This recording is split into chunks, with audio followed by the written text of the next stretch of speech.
Now at 5, a McDonald County family is desperate to find their missing son. Plus, the 7th annual Autism Walk draws hundreds to support a local cause. Another partial government shutdown looms as the White House and lawmakers try to negotiate immigration enforcement reforms. I'm Natalie Brand with the latest on the debate, plus what the president's border czar is now saying about Minnesota. The 4 states' most watched news starts now. An Neosho man with family and close ties to the 4 states area is missing now for nearly a month and a half. This is KOAM News. I'm Tanya Bach. The Neosho Police Department is releasing more details about the last known location of 27-year-old Trey Friend. Friend's last known location was near an address on Old Trail Road close to Lanigan, Missouri, in McDonald County, where he was seen walking away. Missouri State Highway Patrol also listed Friend as an active missing person. They noted Friend had a tattoo of a cow skull on his back and a tattoo of a skull with a crown on his left arm. In a statement from the family, they say, "We have to find our boy no matter what it takes." Friend's physical description is shared on multiple posters circulating online. Our stories are often discovered by you, our viewers, and we invite you to share your news tips with us. Scan the QR code and you'll be taken to a form where you can submit a tip quickly and easily. Thank you for being a part of the story. Well, meteorologist Austin Stance joins us now with a first look at weather. Yeah, thanks, Tanya. Back into the 60s today, 63 degrees here for today. We started our morning right around 36. Our average is 49, but dry conditions across the region right now. Notice how the drought has actually progressed over the last couple weeks. I'm going to fix my collar here. Saw that pop up on me there. Now, taking a look at what we can expect over the next 5 days, well, some rain chances increasing across the area, especially becoming widespread on Saturday. Right now, temperatures still in the 60s across the region. What you can expect for tonight, we're going to see your temperatures by 8 o'clock around 53, by 10 o'clock right around 49 degrees there. And as we head into these evening hours overnight, we'll be right around 42 degrees. It's going to be clear for the most part, but then becoming cloudy as we head into your Friday morning. I'm going to have details on all those rain chances coming up in my full forecast. All right. Well, the White House sends a new proposal to Democrats to fund the Department of Homeland Security and avoid a partial government shutdown set to take effect on Saturday.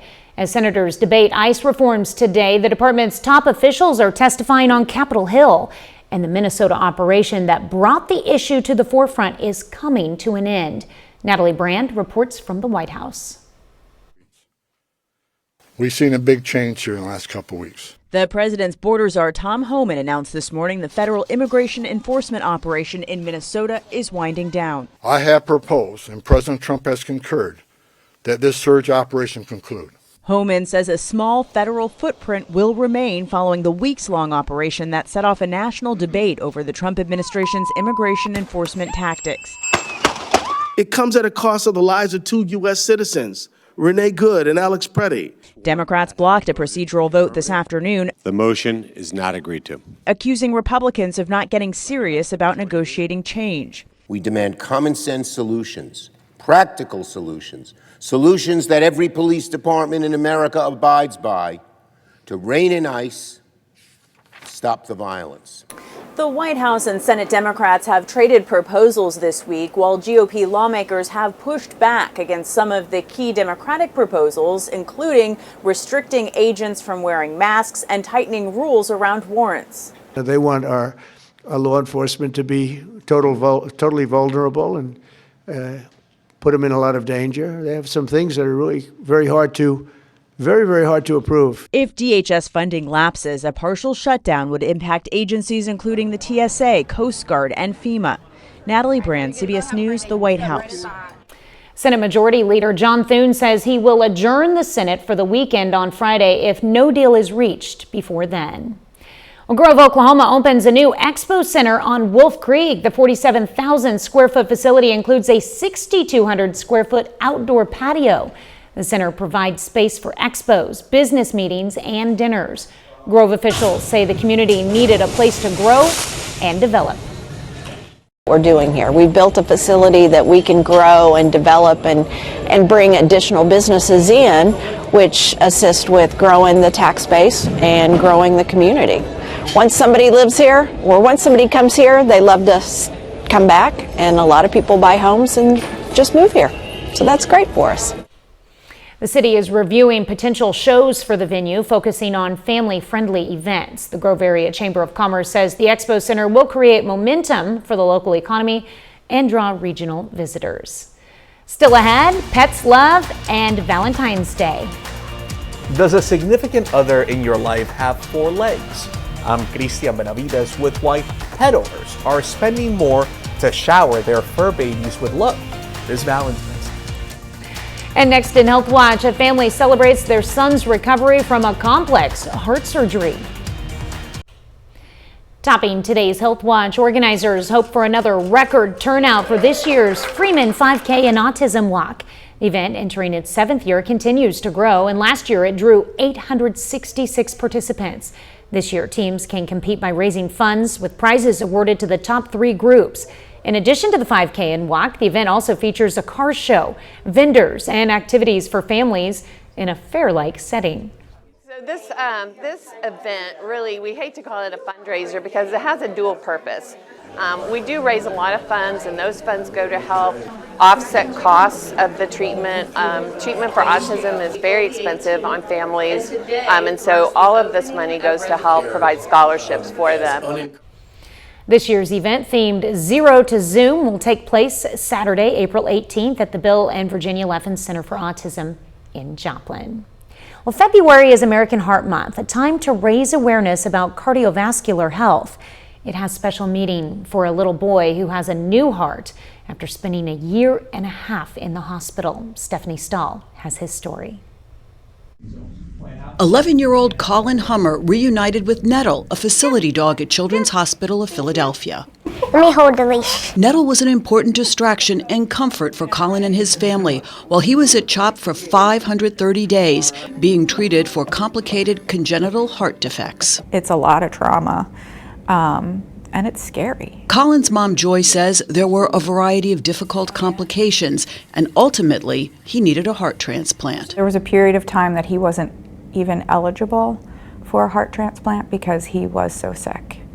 And those were some of the hardest days of my life. Colin ended up with a mechanical heart waiting for the transplant and was kept busy at the hospital until the new heart was found in October. How's it feel? Good. 3 months after the transplant, his doctors are thrilled to see how well Colin is doing. It's just an incredibly heartwarming and validating thing to see. We're very optimistic for lots of good news for him in the future. You know, child life, the nurses, the staff just become part of your family. When Colin was finally ready to leave CHOP's cardiac center, they had a send-off parade. Now adjusting to life with his new heart, Colin is focused on school and his passion. I like to cook. You like to cook? What's your favorite thing to make? Well, tonight we're making artichoke crab dip. He wants to be a chef when he grows up, looking forward to his second chance at life with a new heart. Stephanie Stahl, CBS News, Philadelphia. To live with his new heart, Colin has to take anti-rejection drugs. The mRNA COVID-19 vaccine is not associated with autism or other neurodevelopmental problems in children whose mothers took the vaccine before or during pregnancy. A study presented at a meeting for the Society of Maternal Fetal Medicine found no difference in autism rates between children born to vaccinated mothers compared to unvaccinated mothers. Well, some surprising results in a study on the leading causes of death for pregnant and postpartum women. Columbia University study found accidental drug overdose is the most common cause of death, followed by homicide and suicide. Researchers say more pregnant and postpartum women should be screened for drug use and for signs of domestic violence. That's a look at today's health news. A little later, future teachers connect with local districts at a Pitt State hiring fair. Mother Nature's looking to tag along with those weekend plans as some shower chances could affect those Valentine's Day plans. Details coming up. Here's your Skywatch weather forecast from the trusted Roper Kia Weather Center. We have quiet conditions across the area right now, but some pretty big changes in the forecast ahead. We're going to keep things pretty simple today as we're going to start timing things out here for you shortly. We have our high pressure off to our north, off to our southwest. Here's our next weather maker. The track of this low pressure system is going to greatly determine what we see over the next coming 24 to 48 hours. Now, as we head throughout the evening tonight, cloud cover beginning to disperse a bit out there, becoming clear as we head into these evening hours tonight, maybe just a passing cloud or two overnight. Taking a look at our Indigo Sky Casino and Resort Cam, clouds clearing up and going to get a nice sunset tonight, but don't expect the clear conditions to last for too long. Heading into this evening, we see clouds clearing out of the area. Temperatures falling into the upper 40s by 10 o'clock, down into the lower 40s as we hit those overnight hours. You'll notice off to the west there, cloud cover begins to move back into the area as we head into your Friday. What you can expect for Friday, 48 degrees by 8 a.m., partly cloudy by noon. We're at 64 degrees there. And then by the time we reach 4 o'clock, 68 degrees, but showers and thunderstorms beginning to develop as we head into those evening hours. We're going to expect temperatures right around 70 degrees. So that was an error there. It's at 62, expecting right around 70 for your Friday. Check this out. Here we are as we head into the afternoon, 3 o'clock, 68 degrees there in Joplin. I expect that we're going to get to 70 degrees. Now, I said that track of that low pressure system was going to be a key factor in what we see here. So if that low begins to move centrally over the Joplin area, that is going to kind of give us a lull in between some rainfall as we head into Saturday. But if it goes just north of us, as it begins to move in, some of these first initial thunderstorms could be on the stronger side because the southern edge of a low pressure system pulls in the most moisture, gives us the warmest surface temperature. So that kind of helps that instability thrive on the southern edge of that low. So the strongest thunderstorms would be off to the south of that. And you see these firing up as we head into Friday afternoon. Temperatures very mild heading into Friday evening into the 60s there. We see showers and thunderstorms becoming more widespread right around 9, 10 o'clock on Friday here. And then you'll see this kind of line begins to develop here. This is going to kind of expand and then become more widespread across the entire 4 states region as we head into Saturday morning. So quite a bit of rainfall on the way. Now, here's the new data that's suggesting here that we could see a bit of a break in some of the rainfall here, maybe even a break in cloud cover. Temperatures actually possibly getting into the mid to upper 50s here. If that happens, what we could see is then a line of stronger thunderstorms as we head into Saturday afternoon begin to move through. Not expecting anything severe, but just that break, that daytime heating, allowing the atmosphere to recharge and become primed once again for showers and thunderstorms. Heavy rainfall then moving through. A nice defined line here Saturday right around 7 o'clock. All right, let's take a look at what's ahead for you beyond this weekend. Sunday, things clear up back into the 60s, 62 degrees, into the 70s as we head into next week. A few scattered showers possible by the midweek, and another system brings showers and thunderstorms by the weekend. All right, so we're going to have a little bit of gloominess on Valentine's Day. Yeah, quite a bit, and we're also going to see quite a bit of rainfall, which we need because we're in a significant drought right now. So anywhere from 1 to 3 inches this weekend. It's going to be a lot. All right, thanks, Austin. We've got the perfect way for you to stay ahead of severe weather season. Scan this QR code with your phone and head straight to the updated weather resources page on our website, where you can find information on storm shelters, weather updates, closings, and road conditions. You can also find tips for watching live streams in real time. It's called the Weather Resource page on KOAMnewsnow.com. Pitt State education students had the opportunity to network and participate in interviews for potential job openings at the school's Teacher Interview Day today. Representatives from 74 local districts were on hand at the Plaster Center, where they were able to participate in up to 10 interviews over the course of the event. Being able to put a face to a name and actually make that connection goes a long ways, especially when you're working in a department that's so people-oriented. Knowing that they are personable and can converse easily is huge. Several students expressed optimism and excitement for their interviews and credit the Pitt State Education Program for preparing them for what's next. Well, coming up, pet owners spend billions on Valentine's gifts for their furry friends. Topping today's Consumer Watch, Valentine's Day is all about love, including love for man's best friend. CBS's Christian Benavides explores just how much Americans are willing to spend on their pets this holiday. Alyssa Moldwin considers 2.5-year-old Honey part of the family, and the pup got this red sweater for Valentine's Day. You need something nice and warm, so I picked this up yesterday. I said, and you'll look very cute too. She makes a statement out there. Moldwin is not alone. Dog trainer Cesar Bautista plans to get each of his 4 dogs a special Valentine's gift. I treat them any special holiday. They do a lot for us, so why not return it to them? Overall, Americans are projected to spend more than $29 billion on Valentine's Day this year. $2.1 billion of that will be on gifts for pets, up from $1.7 billion last year. They deserve to also have some gifts and love too. They're part of our family. The most popular human gift is, no surprise, candy. But watch out.